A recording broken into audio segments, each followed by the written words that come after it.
Hey folks, I'm Dave. Welcome to the basement. So here we are in the middle of March, and I got a good stack of vinyl to share with you, and so I thought I would break up my March update into two parts. Part one now, obviously, and then I'll do the other part, wrap it up at the end of the month, and see how that goes. But to get us started today, I have the sixth album from Uriah Heep. That's Sweet Freedom. Came out in 1973 on Warner Brothers.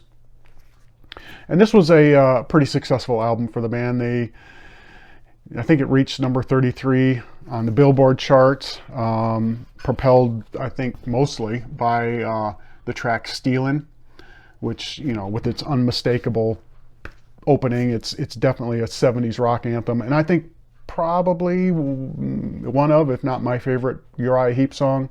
Granted, I haven't listened to everything in their catalog, but if I had to pick one of what I've heard so far, it would definitely be "Stealin'." Overall, I felt the album was a little more progressive and less heavy than their previous album, Demons and Wizards. It has more of a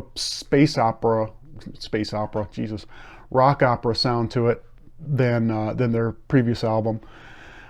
And that's kind of highlighted, I think, If I Had the Time.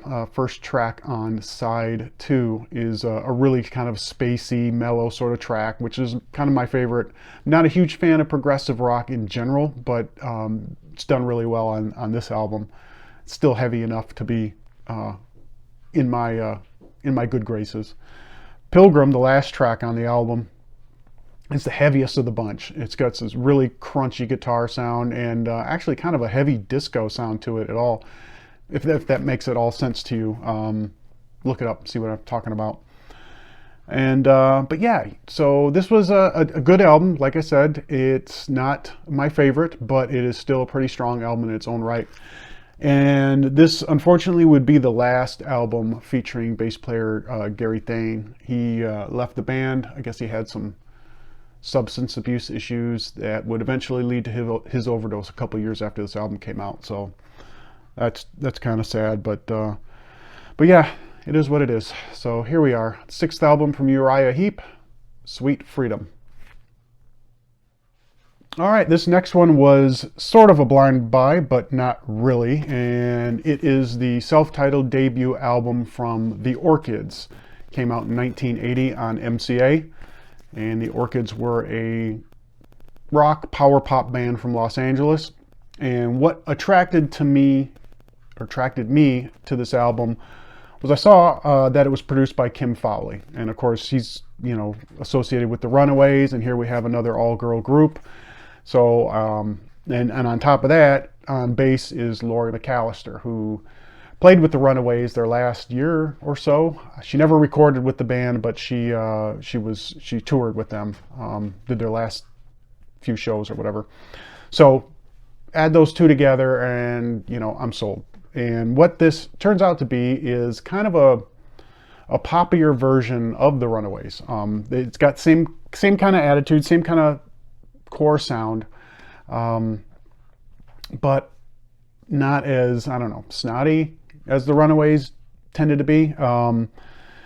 It also features a couple of other musicians on here, so these aren't totally undiscovered. On guitar is Che Zero and frontwoman Jan King. Both of those girls had played in various other bands around LA, and I guess they've also had, since then, some solo releases, so definitely got a pedigree. But like I said, kind of poppier Runaways, got a lot of 60s girl group sort of vibe to it. Lots of those sorts of melodies here and there. A little bit of new wave. Really kind of enjoyable. I think, you know, like I said, if the Runaways were your thing, you might want to check these girls out on this album. Of course, it's their only album. A couple of songs that you might want to check out. Blame It on the Night. It's a pretty solid rocker. It's got some similarities, I think, to something maybe Pat Benatar would have put out. And Sunshine Fire is probably the best song on the album, in my opinion. It's a sultry, sort of bluesy rocker. Killer bottom end, thanks to Laurie's bass. But yeah, so this was an enjoyable one. Nice find or I think from Kim Fowley. Too bad that they didn't stick together. I don't know what the story behind their breakup was, but like I said, it didn't last long. But thankfully, they put out this one album, and it's worth picking up. So yeah, this is the self-titled album from the Orchids. This next one I have seen in the crates for years and years and years, and I've always steered clear of it because just judging from the cover, which I often do, I thought this was some sort of maybe reggae band or whatever. And I'm talking about the self-titled album from Steel Breeze. Came out in 1982 on RCA, and this was the band's one and only album. But like I said, I mean, you look at that, just the name of the band, Steel Breeze, look at the cover, it's kind of oceany. I mean, thought maybe reggae, calypso, something, I don't know. Took a closer look at it one day and saw that it was produced by Kim Fowley, and thought, well, okay, I'll give it a try. And so I was really, really surprised. Turns out that Steel Breeze were more of an AOR band out of Sacramento, California. And they were a real band. They were not a Kim Fowley concoction.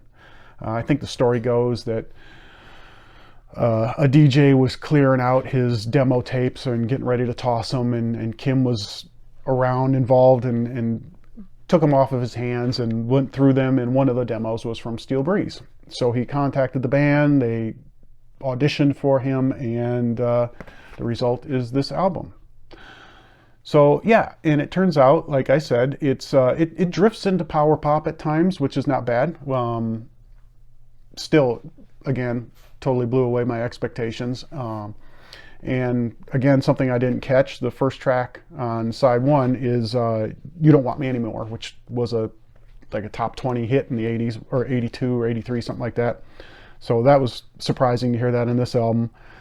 Other good tracks I enjoyed were Lost in the 80s, the next track, which has got some pretty fun lyrics about not quite fitting into the various music scenes that were hot and hip at the time.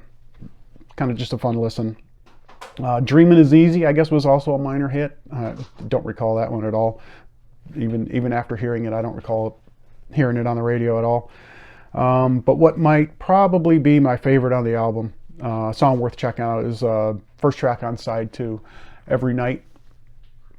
It's I really enjoy the guitar and synth interplay on that one. That was a fun track.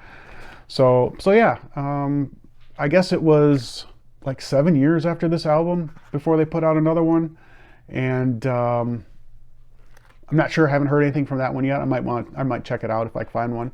But then after that, when we get into the CD era, their albums are pretty hard to come by, kind of collectible in terms of cost. So I don't know if I'll go that far, but anyway, this was a pleasant surprise. I'm glad that I finally gave this a chance, and don't be fooled by the cover. So yeah, self-titled debut by Steel Breeze. All right, we're going to jump a couple of decades forward for this next one, and this is Future Past by Duran Duran. Came out in 2021 on Modern Tape Records, 15th studio album from the band. And I hadn't really followed Duran Duran much past the early 90s, I guess. I know they just last fall released their most recent album. Actually, I think it would be the follow-up to this one. But I hadn't really checked in with them since, like I said, since the 90s. This is on red vinyl. And so I thought I'd give a flyer on this one. It was cheap and not bad. I quite enjoyed it. It's good modern synth pop. It definitely is not one of their best, especially if we look back at the golden years of the band in the early 80s, early to mid 80s. But still, it's a nice listen. It's got a lot of guest contributors to the album, or on the album. On guitar is Graham Coxon from Blur. Simon Le Bon's daughter, Savannah, I think, provides backing vocals pretty much throughout the album. And one of the highlights of the album is "Give It All Up." Features Tove Lo, who is a Swedish, I believe, electropop. Yeah, I think she's Swedish. Electropop artist, and that was a really good song, pretty mesmerizing sort of song. I really enjoyed that one. Anniversary is another good one. It's a kind of an up-tempo mover that kind of hints back at that golden era of back in the early 80s. It gets as close as anything does on this album to that period of time. And then I also thought Beautiful Lies and Tonight United. Love the synth tones on those songs, and those are probably my two favorite songs on this album. So yeah, it's like I said, it's a good modern synth pop album. Again, definitely not the best from the band, but I think if you are a fan of the band, well, if you're already a fan of the band, you probably already got this. But if you're looking to get back into them, this is, you know, a good album to have. And if you're just a fan of modern synth pop in general, definitely a good one to pick up. I think so. So yeah, this is Future Past by Duran Duran. And back to the 80s now. This was a total blind buy for me. I'd never heard of the band. Nothing really caught my attention other than the year and the cover. So this is Out of Nowhere by Modern Allies. Came out in 1988 on Scorpio Records, and this is their one and only album. And they were a power pop band out of Philadelphia with both male and female vocals. And yeah, this was kind of an interesting listen. I couldn't really find out much. Well, first of all, about the band, I really couldn't find out much about them other than they're from Philadelphia. Just got a lyric sheet.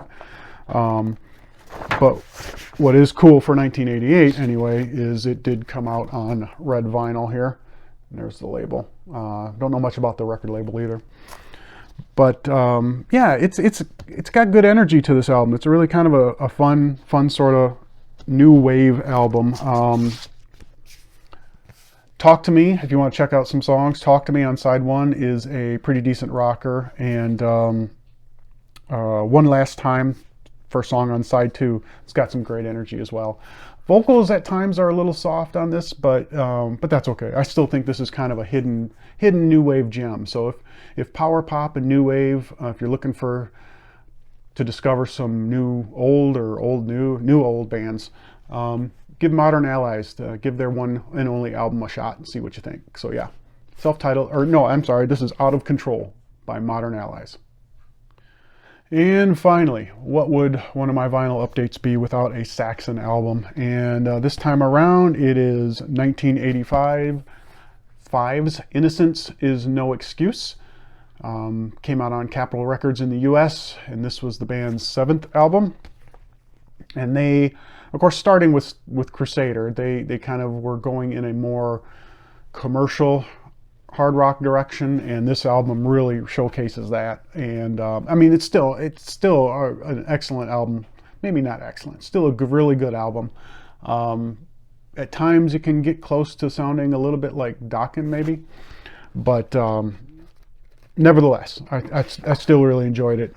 One of the, maybe not tragic things, but one of the negative things about the album is you know, prior to this and during the recording of it, there was friction between the two main songwriters in the band, Biff Byford and Steve Dawson, the bass player.